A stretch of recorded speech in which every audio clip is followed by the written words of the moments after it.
29 anggota TNI Angkatan Darat ditetapkan sebagai tersangka kasus penyerangan Mapolsek Ciracas. Polisi militer TNI juga masih mendalami sejumlah oknum anggota TNI Angkatan Laut dan Angkatan Udara yang diduga terlibat dalam penyerangan.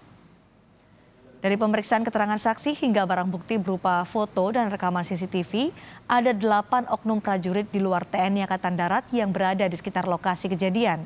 Namun TNI masih mendalami keterlibatan 8 oknum prajurit ini dalam peristiwa penyerangan Mapolsek Ciracas.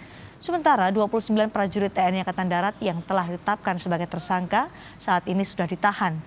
Hingga kemarin sudah ada 51 TNI Angkatan dari 19 kesatuan yang telah diperiksa Polisi Militer Angkatan Darat dalam peristiwa penyerangan Mapolsek Ciracas.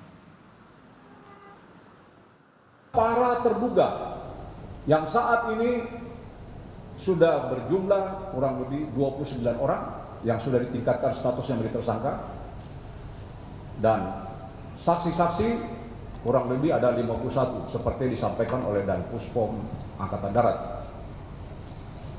Di samping melakukan pemeriksaan terhadap para saksi dan terduga, Polisi Militer juga melakukan pemeriksaan terhadap bukti-bukti yang lain. Melakukan pemeriksaan terhadap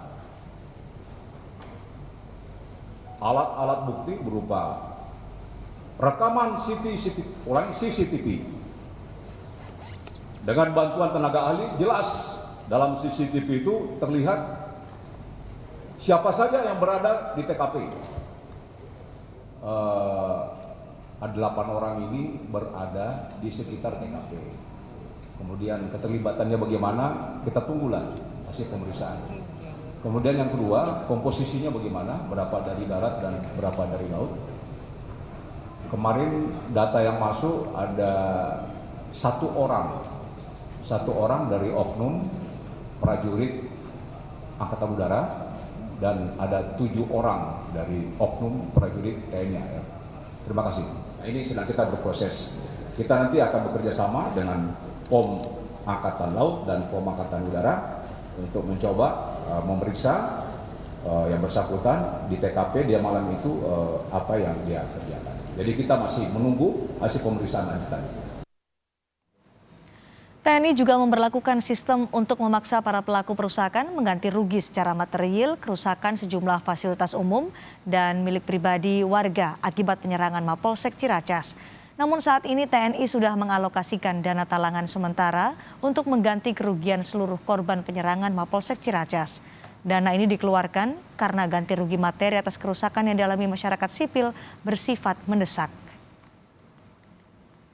Ganti rugi ini atas seizin pimpinan TNI Angkatan Darat ini dilakukan untuk membantu pemulihan perekonomian, pemulihan kesehatan, dan pemulihan psikologi sosial. Bantuan ini diserahkan perintah pimpinan Angkatan Darat harus segera, karena mengingat banyak dari para korban yang warungnya rusak, yang gerobaknya hancur, kemudian banyak lagi secara material yang dirugikan. Di masa COVID seperti ini banyak orang yang susah, sehingga roda perekonomian ini agar segera dipulihkan. Oleh karenanya pelaksanaan ganti rugi maupun rehabilitasi terhadap barang-barang atau material yang rusak harus disegerakan. Begitu juga terhadap kerugian secara fisik, ada yang kena pukul, ada yang luka dan sebagainya, disegerakan dibawa ke rumah sakit untuk pelaksanaan pengobatan dan tindak lanjutnya.